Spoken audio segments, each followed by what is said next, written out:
Good morning, dear students. Welcome back. As you know, we have been discussing chapter 3rd, an empire across three continents, in which we are discussing the Roman Empire. So far, we have seen or we have studied that what are the sources to recreate the period of Roman history. We can divide the sources in three parts: textual sources, documents, and material remains. Then the first topic on which we have discussed was the early empire. In early empire, we have seen that Roman empire can be divided in two phases. The 3rd century works as an historical watershed to divide both the parts. The early period, the early Roman Empire is from 750 BCE to the 3rd century, and the period after 3rd century is known as the later Roman Empire. Then we have seen the three main political players or the three main pillars of the Roman Empire: emperor, senate, and army. Emperor, who is also known as the Principate, the leading citizen. Augustus was the first emperor who ruled from 27 BC. The period of Augustus ruling period was a period of peace. That's why it is known as Pax Romana or Roman peace period. Then Senate is the second most powerful pillar in the political history of Roman Empire, and also most of the history which we have got today as a literary sources in case of Roman Empire, those are written by the members of Senate. जो Senate के member है उन्होंने लिखी है बहुत सारी histories हमारे सामने. Then the third one and the most powerful, the single organized body army, which has around 6 lakh soldiers. Then we have discussed the 3rd century crisis. 3rd century crisis means the period when Roman Empire has to fought on two frontier. जो Roman empire है उसको दो frontiers पे, एक front जो है उसका Europe में था, डैन्यूब रिवर वाला वहाँ पे, और दूसरा यूफ्रेट रिवर इरानियन, जो जर्मेनियन ट्राइब्स और इरानियन जो सासिनियन डायनेस्टी थी, इन दोनों डायनेस्टीज से जो है इसको जो बैटल करनी पड़ रही थी उसको हम कहते हैं 3rd सेंचुरी क्राइसिस. देन आज जो हम शुरू करेंगे वो हम लेंगे gender, literacy and culture. What was the gender's belief, what was the literacy rate, and what is the culture that has been followed by the Roman people? We will going to study in this topic. So let's start. One of the more modern feature of the Roman society was the widespread prevalence of the nuclear family. देखिए जो सबसे हम बात करें the more modern feature of Roman society का एक जो है modern feature जो है उसकी हम बात करें तो वो क्या है? A wide prevalence of the nuclear family. Nuclear family की बात हमने इससे पहले देखी, मेसोपोटामियन सिविलाइजेशन में की. मेसोपोटामियन सिविलाइजेशन है वहाँ पे न्यूक्लियर फैमिली है तो यहाँ पे काफी प्रेवलेंस थी. Adult sons do not live with their families and it was exceptional for adult brothers to share a common house. जो एडल्ट सन है वो अपनी फैमिलीज के साथ में नहीं रहते कभी भी. ये एक्सेप्शनल था कि जो एडल्ट है वो कभी कभी जो है अपने हाउस के साथ जो है शेयर करते थे, अपने फादर्स के साथ जो रहते थे. इसलिए जो फादर है वो हेड ऑफ द फैमिली के. On the other hand slaves were included in the family as the Romans understand this by the late republic. The typical form of marriage was on there by middle class or but it is full right to property of one nature. कि basically इस पूरे paragraph में हम क्या बात करने वाले हैं उसको मैं सिंपल से शब्दों में आपको बताने वाला हूँ. यहाँ पे देखिए जो मॉडर्न फीचर था रोमन एम्पायर का वो क्या था कि न्यूक्लियर फैमिली जो है वो यहाँ पे प्रेवलेंस थी.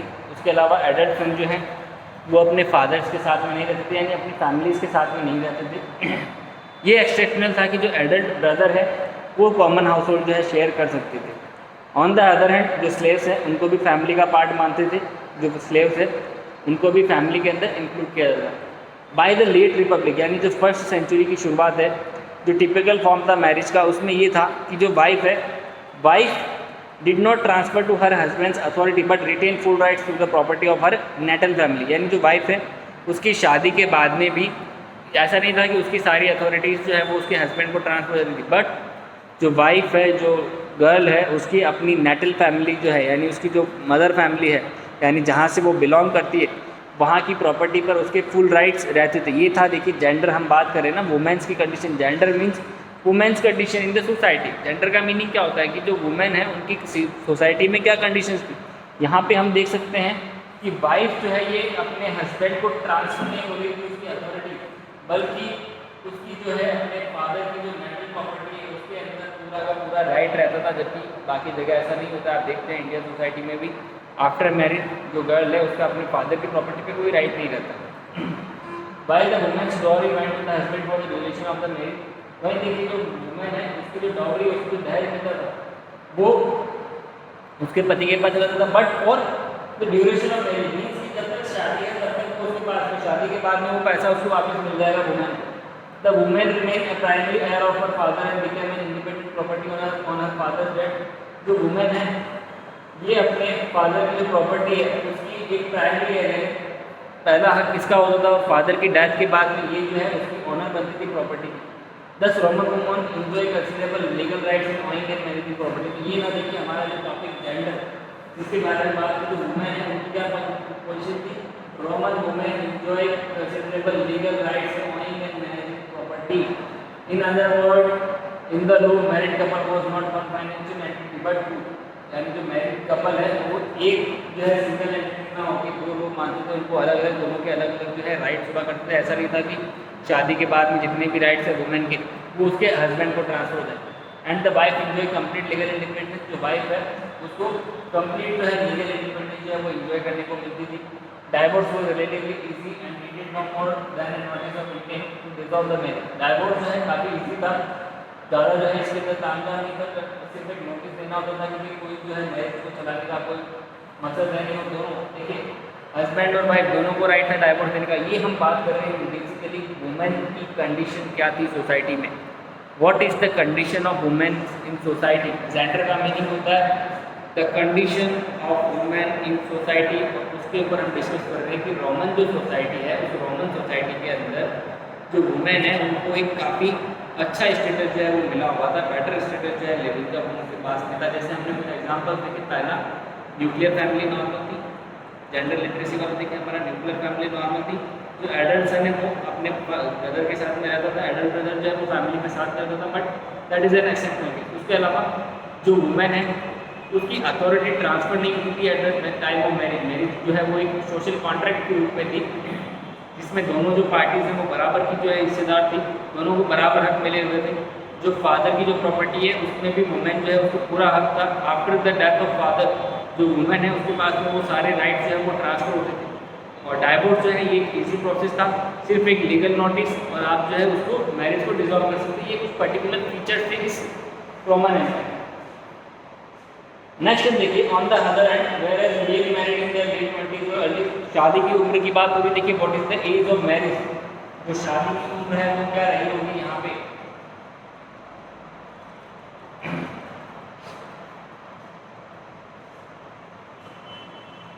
On the other hand where age being married in the late 20s और early 30s, women were married off in the late teens or early 20s.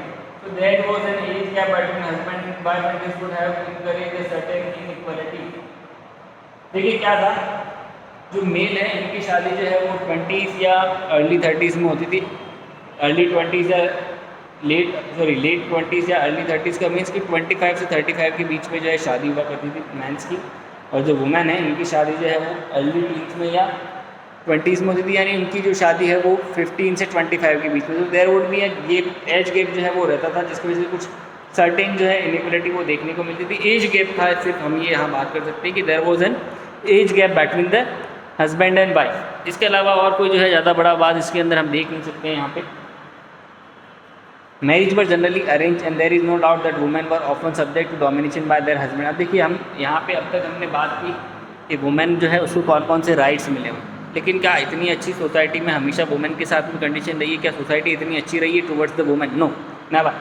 तो यहाँ पे क्या कौन से यानी क्या जो है वुमेन के साथ में यहाँ पे जेंडर डिस्क्रिमिनेशन हो रहा था उसकी हम बात करें तो marriage were generally arrange, marriage जो है जनरली अरेंज मैरिज हुआ करती थी and there is no doubt that women were often subjected to domination by their husband. जो वुमेन है ये अधिकतर अपने हस्बैंड जो है उसके डोमिनेशन को इनको फेस करना पड़ता है। उनकी अरेंज मैरिज थी, जो गर्ल है उसकी विल से उसकी मर्जी से शादी नहीं किया करती थी, बल्कि शादी चाहिए एक सोशल कॉन्ट्रैक्ट के रूप में दो लोग जो है वो आपस में बैठ के करते थे। तो वुमेन को ज़्यादा राइट्स नहीं थी, इसके अंदर अपना जो ब्राइड है वो चूज कर लेती।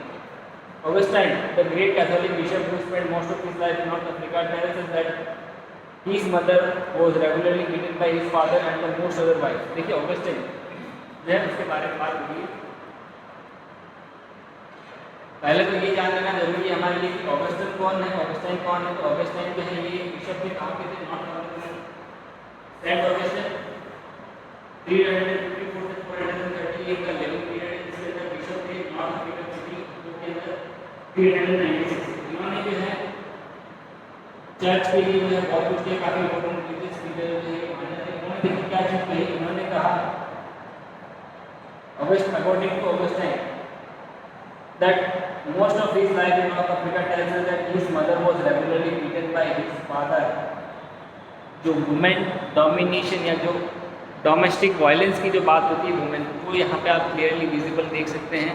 That in Roman society because the marriage was arrange marriage, there is no willingness और there is no consent of girl has been asked और also the age given upper hand to the male जो है उसको एक upper hand मिला हुआ था। उसकी वजह से आप देखें तो वो जो है अपनी वाइफ को डोमिनेट करता था। और यहाँ पे सेंट ऑगस्टाइन जो कि एक अफ्रीकन सिटी हिप्पो के अंदर बिशप थे चर्च के अंदर, उन्होंने ये बताया कि उनकी जो मदर है वो रेगुलरली इस तरीके की जो डोमिनेशन इस तरह का वायलेंस जो है वो फेस करती थी। And then most of the other ये चीज़ है और भी बहुत सारी वुमेन के साथ होती थी जो कि स्मॉल टाउन में रहती थी जहाँ पे कि वो पैदा हुए बड़े हुए। Finally, fathers had substantial legal control over their children, sometimes to a shocking degree. For example, a legal power of life and death in exposing unwanted children by leaving them out in the cold to die. देखिए जो father है उनके पास में substantial legal control था अपने children के ऊपर। Fathers have a substantial legal control over their child. Meaning क्या है इसका? मीनिंग इज जो फादर है उसके पास में ये राइट्स रहते थे कि वो चाहे तो जो बच्चा है वो जिंदा रखे हैं, उसकी जो लाइफ एंड डेथ से रिलेटेड डिसीजन जो है वो लेने का पावर भी किसमें था? वो पावर या वो अथॉरिटी भी किसके पास में थी? फादर के पास में थी। इसके कुछ केसेस हमें मिलते हैं जैसे कि जो अनवांटेड चाइल्ड है, अनवांटेड चाइल्ड को जो है बाहर ठंड के अंदर वो छोड़ देते थे मरने के लिए, क्योंकि वो अनवांटेड थी, यानी इतनी जो है अथॉरिटी को मिली हुई थी। ये हमने बात की देखिए जेंडर की काफ़ी डिटेल से। उसके बाद में अब हम बात करेंगे लिटरेसी की। लिटरेसी जो रेट है उसके बारे में हम बात करें तो कैजुअल लिटरेसी और सारी चीज़ें शामिल रहेंगी हमारे इसके अंदर। शुरू करते हैं। देखिए what about literacy? It is certain that rates of casual literacy varied greatly between different part of the empire. देखिए कैजुअल लिटरेसी जो है, लिटरेसी का मीनिंग होता है the use of reading and writing in everyday upper traffic condition, यानी कोई भी person जिसको लिखना और बोलना आता है। लिटरेसी डजंट मीन कि आपके पास में एक स्कॉलर की डिग्री होनी चाहिए। लिटरेसी का मीनिंग होता है that you must have read and right. आप जो है लिखना और पढ़ना जानते हैं, बस इतना सा जो है उसको हम लिटरेसी रेट में काउंट करते हैं। तो it is certain that rate of casual literacy very greatly by different part of the empire. जो एम्पायर का पूरा रोमन एम्पायर 3 कॉन्टिनेंट को लगा हुआ एम्पायर था, तो कैजुअल लिटरेसी रेट वो काफी वेरिड थी। For example in Pompeii which was buried in the volcanic eruption in 79 this century. देखिए पॉम्पे की बात हो रही है, यहाँ पे कैजुअल लिटरेसी है उसको हम डिस्कस करने वाले। कैजुअल लिटरेसी का मीनिंग क्या होता है? तो कैजुअल लिटरेसी की मीनिंग के लिए देखिए in Pompeii which was buried in a volcanic eruption in 79 century there is a strong evidence of widespread casual literacy. Walls on the main street of Pompeii often an advertisement and graffiti were found all over the city. देखिए casual literacy का meaning होता है कि लगभग सभी लोग जो है नॉर्मल बोलचाल की भाषा जितनी जो है सभी को नॉलेज हो, आप किसी चीज़ को देख के उसके बारे में समझ जाए, इसको कहते हैं कैजुअल लिटरेसी। आपने देखा होगा बहुत सारे जो हैं इलिटरेट लोग जो होते हैं, जैसे बूढ़े जो होते हैं, उनको भी मालूम होता है कि 10 का नोट कैसा है, 20 का कैसा है, 50 का कैसा है। उन्हें मालूम नहीं है कि 10 कैसे लिखना है, 50 कैसे लिखना है, but still they recognize it कि यहाँ ये 10 का नोट है, ये 50 का नोट है। क्यों है? इसको कहते हैं कैजुअल लिटरेसी। तो कैजुअल लिटरेसी जो है ये काफ़ी कॉमन थी वहाँ पर। इसका एग्जाम्पल भी मिलता है हमको, जैसे देखिए पॉम्पे के अंदर, पॉम्पे जो है ये इटली के अंदर जो है एक सिटी थी जो 79 के अंदर जो है एक वॉल्केनिक इरप्शन के अंदर बरीड हो गई। पूरा वॉल्केनिक इरप्शन हुआ यहाँ पे और ये पूरी सिटी जो है उस लावा के अंदर जो है दब गई। वहाँ पे दीवारों पे जो है हमारे को एक कैजुअल लिटरेसी जो है उसके वाइड स्ट्रीट के एविडेंस मिले, जिसमें क्या है जो मेन स्ट्रीट से पॉम्पे की उसके ऊपर कुछ एडवर्टीजमेंट और ग्राफिटी मिले। देखिए एडवर्टीजमेंट और ग्राफिटी अगर कोई लगा रहा है मीन्स लोग जो है उन्हें लिखना पढ़ना या चीज़ों को समझना आता होगा, तभी वो उन ग्राफिटीज़ को एडवर्टीजमेंट को देख पाएंगे और उसकी तरफ अट्रैक्ट होंगे। तो ये शो करता है वहाँ पे लिटरेसी को। By contrast in Egypt where hundreds of papers survive most formal documents such as contracts were usually written by professional scribe and they often tell us that X or Y is unable to read and write. देखिए bye contrast हम बात करें Egypt जहाँ के जो है पैप्रेस की हमने कल बात की है, जो पैप्रेस हमारे को मिले हैं, जो सर्वाइव हुए हैं डॉक्यूमेंट्स के अंदर में क्या होता है कि X और Y में इसको यूजुअली जो है वो लोग लिखना और पढ़ना नहीं जानते, but even here literacy was certainly more widespread among certain categories such as soldiers, army officers. लेकिन अगर हम बात करें तो इजिप्ट के अंदर की जो लिटरेसी है वो कहाँ पे ज़्यादा पॉपुलर थी? सोल्जर्स में, आर्मी और स्टेट मैनेजर्स के बीच. तो ये था लिटरेसी का. लिटरेसी जो है लोग काफ़ी ज़्यादा जो है लिटरेट थे. देखिए one of the funniest of this gravity found on the walls of Pompeii is Goal, I admire you for not collapsing in groups when you have to support so much falling rising on you. ये था literacy rate. उसके बाद में हम बात करें culture की, that what is the culture that has been followed by the Roman people. Roman people जो है उनके द्वारा कौन से कल्चर्स को जो है फॉलो किया जाता है, तो उसके हम बात करें the cultural diversity of the empire. The cultural diversity of the empire reflected in many ways and at many levels in the vast diversity of religious cult. जो वास्ट डाइवर्सिटी रिलीज करती है उसके अंदर जो है काफ़ी वेरीज करती है. लोकल डेटीज है बहुत सारे थे यहाँ पे.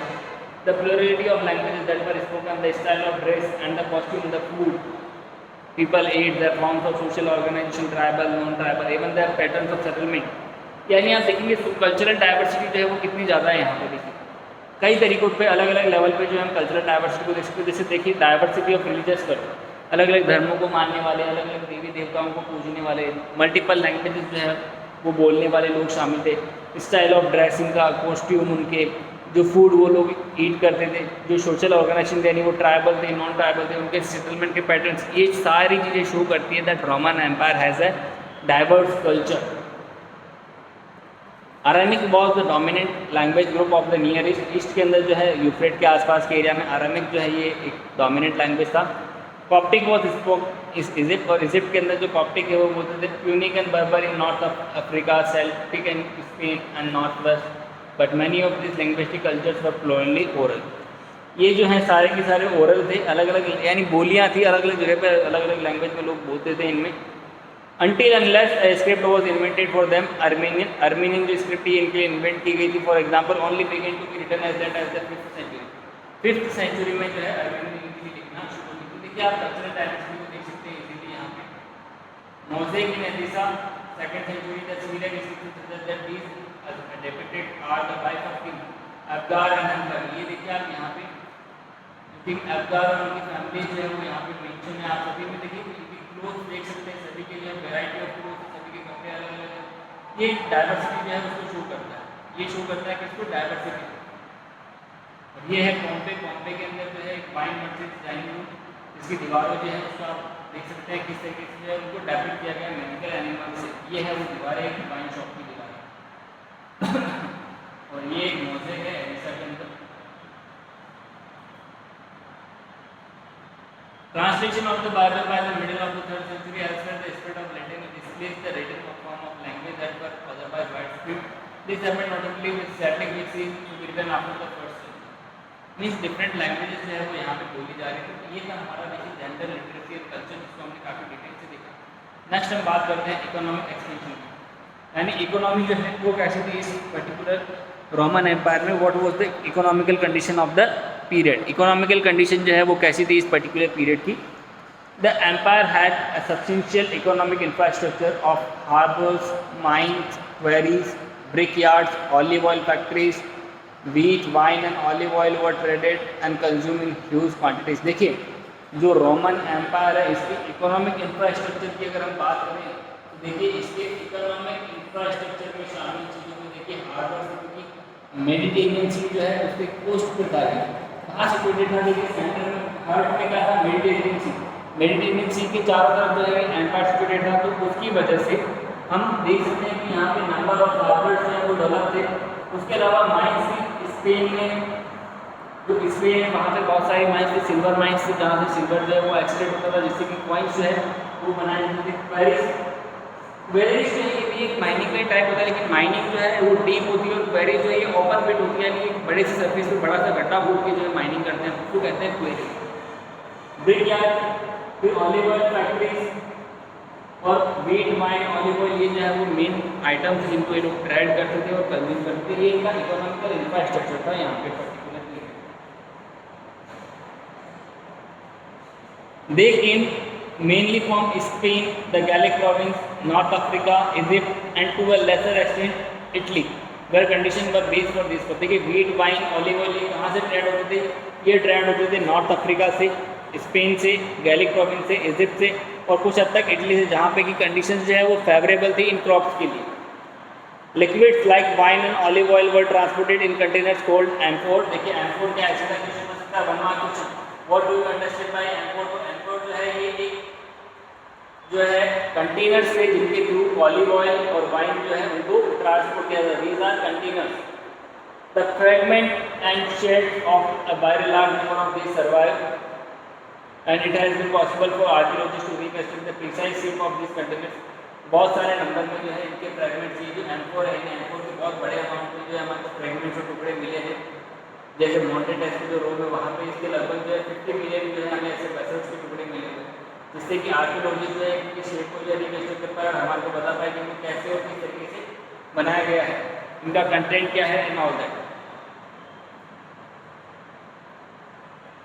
Contain and matching the find with clay wheat throughout the Mediterranean. In this way, we can now say with some confidence that Spanish olive oil, to take just one example, was a vast commercial enterprise that reached its peak in year 140 to 160. यानी देखिए olive oil है, wine है, इनका जो trade था वो बहुत high level पे होता था और ये अपनी पीक पे था फर्स्ट और सेकेंड सेंचुरी है उसके अंदर. The especially Spanish olive oil of this period was mainly carried in a container called ड्रेसल. देखिए जैसे वहाँ पे एम्फोर था जिसके अंदर वाइन जो है वो ट्रेड होती थी, उसी तरीके से देखिए जो स्पेनिश ऑलिव ऑयल है वो ट्रेड होता है एक स्पेशल कंटेनर जिसको कहते हैं Dressel 20. After the archaeologist who first established its own a find of Dressel 20 are widely spread across sites in the Mediterranean. This suggest that Spanish olive oil circulated at very widely in meat. देखिए जो Spanish olive oil है इसको एक container जिसको ड्रेसल 20 कहते हैं, जिसके shreds काफ़ी बड़े लेवल पे मिले हैं, जिससे आर्कियोलॉजिस्ट है वो ये सजेस्ट कर पाए हैं कि ये काफ़ी बड़े लेवल का ट्रेड होता था जिसका स्पेनिश ऑलिव ऑयल. ये आप देख सकते हैं यहाँ पे वेसल्स के जो कुछ इमेजेस हैं वो easily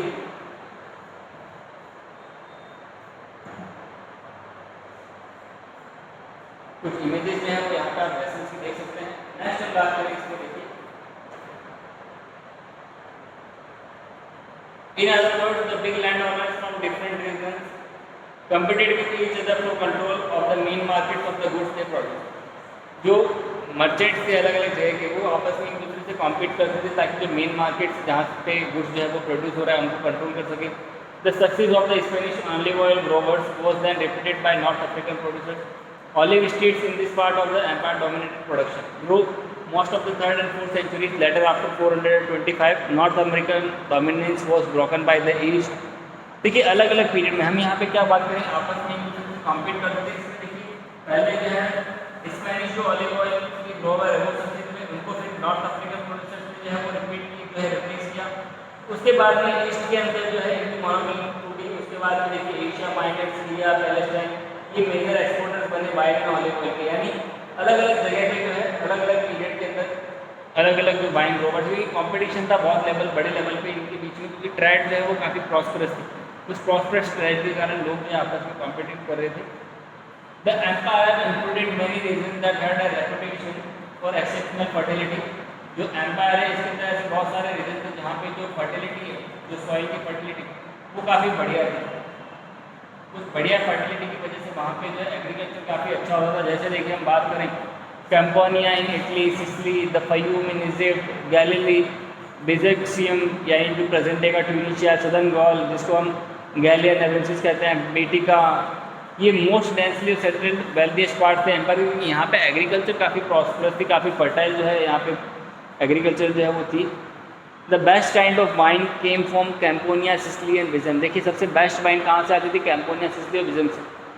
exported large quantity of wheat to रोम.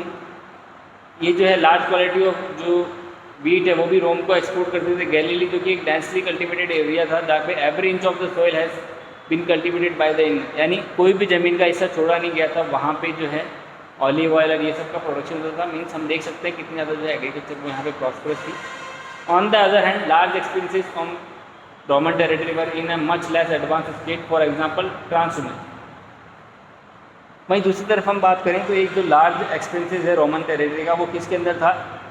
वो था ट्रांसह्यूमेंस में। What does the transhumance means? Transhumance का मीनिंग क्या होता है? Transhumance is the herdsmen regular annual movement between the higher mountain region and low lying ground in search of pasture for sheep and other. यानी जो pastures हैं उसके लिए जो ह्यूमन है, हर्ट्समैन है, हर्ट्समैन का मूवमेंट। यानी आपने देखा होगा during the month of summer बहुत सारे जो हर्डर्स होते हैं वो अपने एनिमल्स को लेके one place to another place move करते हैं। किसके लिए?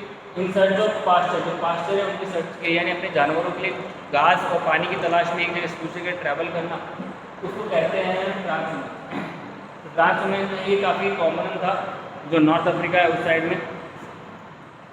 मॉडर्न डे का जो अल्जीरिया है वहाँ पे this pastoral and semi nomadic communities were often on the move carrying their own sheep herds called Mapelia. देखिए यहाँ पे एक और चीज़ आपको मालूम हुई कि वो है ओवन शेप हर्ट्स, क्या कहते हैं उसको हम कहते हैं मैपेलिया। इसके साथ में जो है ये नॉमेडिक जो कम्युनिटीज़ हैं, इस नॉमेडिक और सेमी नॉमेडिक कम्युनिटीज़ में ये ट्रैवल कर रहे हैं। As Roman state expanded in North Africa, the pasture of those communities were drastically reduced and their movement is more tightly regulated. अब जैसे देखिए रोमन एम्पायर जो है वो डेवलप होता है तो इस वजह से जो है ये पास्चर कम होना शुरू होता है, जिसकी वजह से इनका जो मूवमेंट है उसको रेगुलेट करना शुरू कर देते हैं। Even in Spain the north was much less developed and largely by a setting species presented that lived in group of plains called Castella. वहीं देखिए हम स्पेन की बात करें तो स्पेन के अंदर जो नॉर्थ है वो काफ़ी कम डेवलप्ड एरिया है, जहाँ पे जो है लोग जो है गाँव के सेल्टिक बोलने वाले लोग वो हिल टॉप यानी पहाड़ी गाँव में रहते हैं जिनको कहते थे कैसेला। ये नाम याद रखिए, सीधा क्वेश्चन बनते हैं यहाँ से पढ़ मिलता है कैसेला। कैसेला का मीनिंग क्या होता है, मैपेलिया का मीनिंग क्या होता है, ट्रांसह्यूमेंस का मीनिंग क्या होता है, यहाँ से सीधे सीधे क्वेश्चन बनते हैं। We should also be careful not to imagine that because this was the ancient world, that forms of culture and economic life were necessarily backward or primitive. देखिए हम तो यहाँ पे ये चीज़ याद रखनी कि एंशियंट सिविलाइजेशन, एंशियंट वर्ल्ड है तो इनकी जो कल्चर है, इकोनॉमी वो थोड़ी बैकवर्ड या प्राइमिटिव थी। On the contrary diverse application of water power around the Mediterranean as well as advances in water powered milling technology, the use of hydraulic mining techniques in the Spanish gold and silver mines and the gigantic industrial scale on which those mines were worked in the first and second centuries. देखिए इनका जो economy है, इनके जो तरीके हैं वो backward है प्राइमरी, लेकिन साथ ही साथ में यहाँ पे ऐसी डाइवर्स कल्चर जो चीज़ें होती हुई जैसे मिलिंग जो है उसके लिए वाटर पावर्ड यानी हाइड्रोलिक मिलिंग जो है, हाइड्रोलिक माइनिंग जो है, ये टेक्निक्स भी लोगों ने शुरू कर दी थी। ये कुछ जो है हमने बात की है इकोनॉमी की ऑफ रोमन एम्पायर। नेक्स्ट हम देखिए अगली क्लास में बात करेंगे कंट्रोलिंग वर्कर्स। जो वर्कर्स है उनको रोमन एम्पायर में किस तरीके से कंट्रोल किया जाता है, how does one can control the Roman empire के अंदर वर्कर्स को। We will discuss that in the next video lecture. Till then have a nice day.